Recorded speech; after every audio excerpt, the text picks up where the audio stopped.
کڑوی زبان والے کا شہد بھی نہیں بکتا، جبکہ میٹھی زبان والے کی مرچیں بھی بک جایا کرتی ہے۔ کچے مکان دیکھ کر کسی سے رشتہ مت توڑنا دوستو،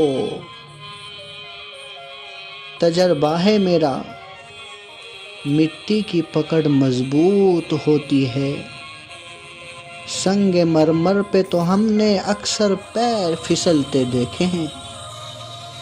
ہم لوگ نیک بننا نہیں، صرف نیک دکھنا اور نیک کہلانا چاہتے ہیں، اور یہ منافقت کا سب سے اعلیٰ اور سب سے گھٹیا درجہ ہے۔